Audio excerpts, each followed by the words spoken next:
যতগুলা শিশু থেকে শুরু করে শিক্ষার্থী থেকে শুরু করে মরে গেলেই বেদনা বুঝবে। আমার 6টা সন্তান যে ওখানে অনশনে আছে তাদেরটা কে বুঝবে?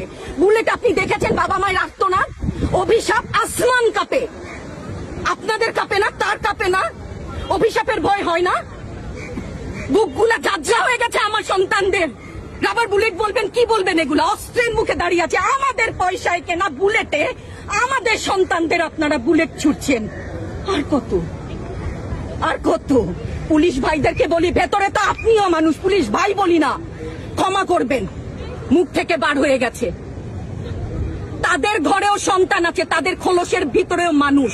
যারা এখনো ঘরে আছেন তারাও জানেন আর কতদিন ভয় পাবেন। ভয়েই থাকেন। একটা মারবেন 10টা আসবো, 10টা মারবেন লক্ষ আসবো। সারা দেশের মানুষ, মা বাপ সব একসাথে দাঁড়াবো। ওদের সন্তানকে মানুষ করার জন্য আমাদের কাছে, শিক্ষকদের কাছে পাঠিয়েছিল। কি জবাব দিব? আমার তো কোনো মুখ নাই, আমি শিক্ষক, আমার ভাষা নাই। তাদের কাছে হাত জোর করে মাপ চাই। নিরাপত্তা দিতে পারি নাই, নিরাপত্তা দিতে পারি নাই।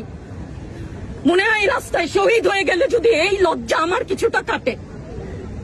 ওদেরকে বলবার আমার কিছু নাই। আমি হিজাব পরি, বলেন আমি হচ্ছে গে জঙ্গি। আরো বলেন না, যারাই প্রতিবাদ করছে জঙ্গি। হ্যাঁ, 71-এর সময়ের জঙ্গি এক যদি চেহারা অমন হয়, 24-এর জঙ্গির চেহারা এরকম হবে। তাহলে দল করলেই কেন?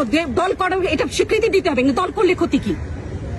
অধিকারই তো চাচ্ছি, সাধারণ মানুষের অধিকার চাচ্ছি, ক্ষতি কি? কেন বারবার আমাদেরকে এই কথাটা শুনতে হয়? এই বিভাজনের সুযোগ তো তারা বারবার নিয়েছে। আবার কেন? পিছু হটবা না, ভয় পাবা না। তোমাদের শিক্ষক আমরা লজ্জা পাই, তোমাদের থেকে শিখেছি। তোমরা যেমন আছো আমরাও আছি। যতদিন না 9 দফা ওদের মান না হয় ততদিন মাঠ থেকে সরবো না। কেউ নিরাপদ না তো। আপনি নিরাপদ? সংবাদ কর্মী আপনি কি আত্মসম্মান বিসর্জন দিয়ে বিভিন্ন নিউজ, লেবুর বাম্পার ফলন নিউজ করতে হচ্ছে না? আপনারও লজ্জা লাগছে না?